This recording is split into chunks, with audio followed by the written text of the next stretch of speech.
unajua kwa mbele chini ya maisha mbele. It is like yes.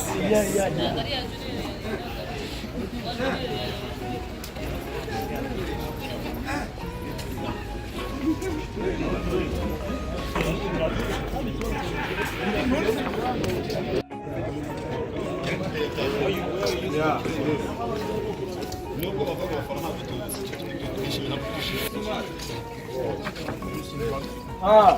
Abatibi yake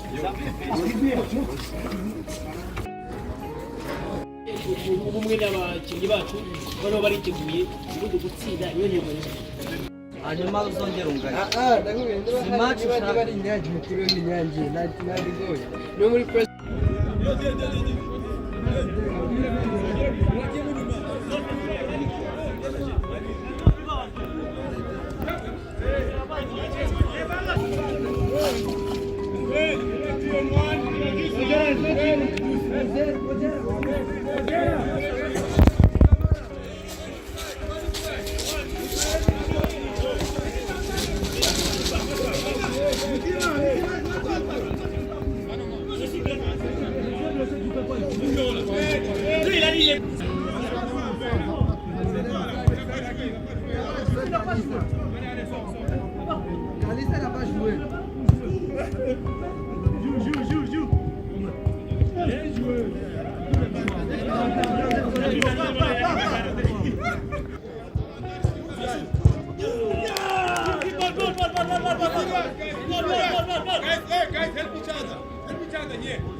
Zamu kabisa.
On the markers there, make one step, and you add another one there. One step on the marker.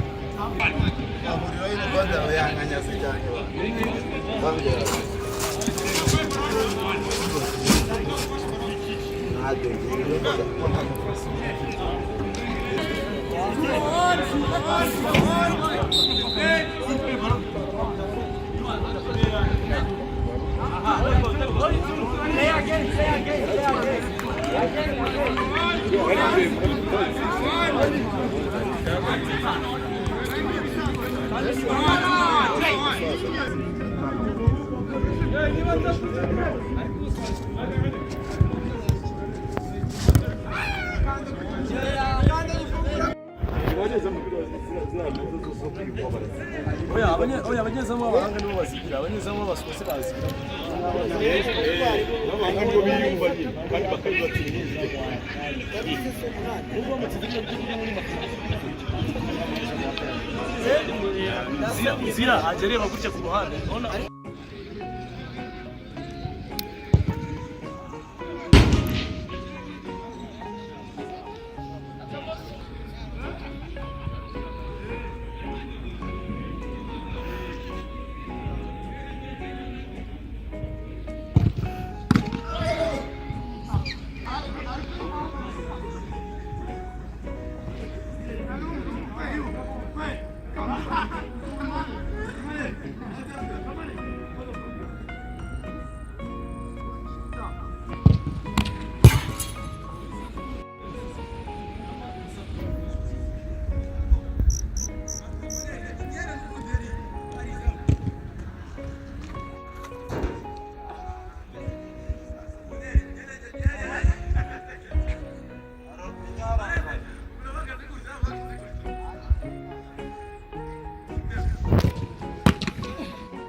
Okay, control, score.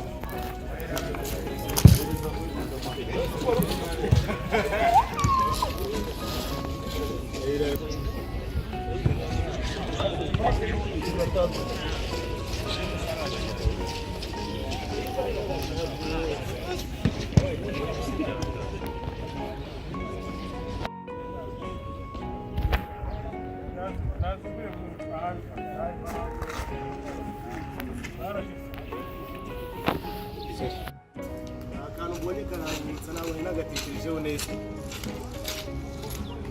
imibanire yanyu bihatse umwumbati wako wese ujya bonesa uti none konika umwumbati muri anga bisigaye neza mu byose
Okay?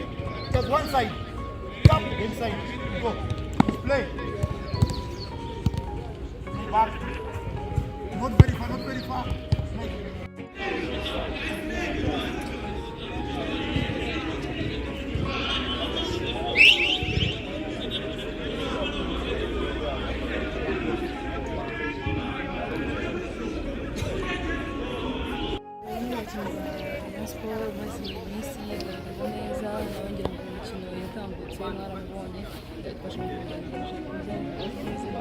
Urashimye Imana ase mu kibuga ko mbona hasi ariko kuri mikoro nabona byanze kuvuga akajwi kari hasi abantu bose bameze neza nabi tubasanga muri toza itegura match ejo guhura na Inga Force aho mwatsinze itegura match ibanza mbega uri tayari turi tayari cyane itsinda kugira ngo n'ibindi bitegure match umuntu ashobora kuvuga ati ikipe ntoya twarayitsinze ntimushobora kwirara mukabona ko ari ikipe n'ubundi muzongera gutsinda ariko ugasanga barengetse. oya muri football bibaho ko bashobora kutwishyura ariko twebwe icyo dushaka ni ukongera gutsinda n'abafana bakajya ku kibuga ibyo dushaka muri tari gutwara igikombe cy'amahoro shampiyona yo twishimiye cyane. Ya Rayon Sport iri kwitegura match y'ejo izahura na NDIMBA-TV. Mbega bimeze gute kuri wowe wumva umutima umeze bite? ni ukuri iriya kipe tuzahura ejo NDIMBA-TV kuri Rayon Sport bariya n'abana ariko gusa ni byiza ko ari competition tugomba gukina ariko ntabwo twagombye gukina nabo n'abariya bana niyo mpamvu tuzabateza abandi bana ejo kuko natwe turabafite bakurira muri equipe vraiment turiteguye neza kandi tugomba gutsinda. Ntushobora kubona ko ari abana mugiye guhura nabo ugasanga uko nguko nimuzana abana nibigera bakabatsinda kandi muvuga ko nyine uko gusuzugura ko ari abana cyangwa kubafata ko ari abana bigenze gutyo ugasanga hajemo abana nanone ba Rayon Sport bakabatsinda bizagenda gutyo. Ntabwo twakora ikosa na rimwe byo gusuzugura kuko uri umupira uridunda ushobora kugenda nta mbaraga bashyizemo ugasanga ubonye karito ruje birashoboka ugiye gukina utuzuye ugasanga ikipe irakugomboye. Niyo mpamvu rero iyo tendance ntabwo dushobora gukora ikosa mbese muri makeya impungenge yose igomba kuba mu nzira kuko ikipe ni ikipe nayo iba yaje gukompeta ntabwo ibaje gukina. Uvuga tugarutse kuri akantu uvuze ko ari abana muzabazanira abana bagenzi babo tuzashyiramo abana nka batatu ariko dushyiramo n'abandi ubona kiso capable kuko turabafite dufite abakinnyi nabo bazi gukina kandi b'abahanga. Abana uvuga ngo muri Rayon Sport ngo babanza mu nyine nka batatu ni nk'abandi dufite hariya umwana bita Messi vraiment we ni umukinnyi kabuhariwe ni umukinnyi mbese we mu makipe akina nayo ari Rayon Sport nkora yikinira ari ntoya yayikinira yewe no mu gihugu bashaka bazajya bamuhamagara amaze gukamirika nk'uwo n'urugero dufite Kanamugire Roger ubu ni umwana yewe nabonye na Prince yatangiye gufata kamitende kuko aramaze imisi arwaye ariko d'après ça Rayon Sport nta kibazo ifite cy'abakinnyi.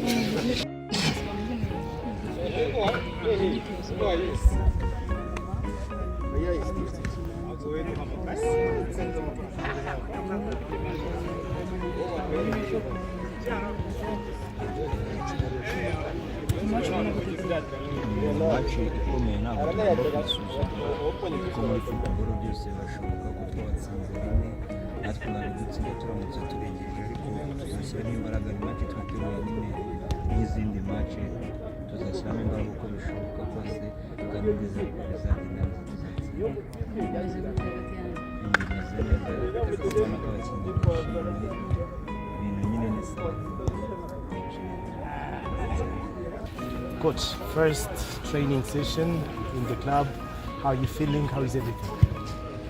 Well, actually, it's more the second because I was there yesterday. It's not really my first because I don't lead the training session yet. I prefer to observe, to have a good relationship with the players, just to memorize the name, which is important, and see how everybody works.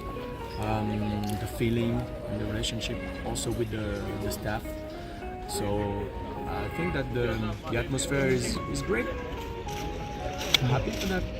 Now, tomorrow is a cup game, playing against the second division team that we won 4-0 the previous game. How do you think can be a good game approach for this upcoming fixture? First thing first is don't underestimate the opponent. I don't think it's done. It's the halftime. It's quite like a halftime. You can lead 4-0 at halftime, and you can lose the game. Of course, you have a low percentage, but we have to respect the opponent, respect the Peace Cup because Rayon won the Peace Cup last year. So I think it's like a road to the title. And we have to give game time to players who needs to play, who wants to play, and they have to show that we can count on them also in championship. So Yes, bakunzi ba BCTV show ndibaza ko meze neza cyane, ntangura mbabwira ko ndabakunda cyane, mwe mukomeje kudushyigikira, murabizi ko ntabwo byoroshye ariko ndabizi ko turi kumwe, ndagerageza uko nshoboye. Nyuma ya kamera tuba turi kumwe na Wizi 250 niwe utuma amashusho abageraho neza. Murabona ko turi mu NZOVE, twaje kurana imyitozo RAYON SPORT aho yitegura match izahura na Itafasereturu, yabatsinze ibitego bine muri are, ubu bagiye guhura mbega bizagenda gutingira ngo mwabonye abakinnyi ubyo byari bimeze, umutoza ibyo yashikirije, namwe mu bakinnyi ba RAYON SPORT twaganiriye, bariteguye cyane, igikombe cy'amahoro bakiriho, igikombe cya shampiyona bakiriho.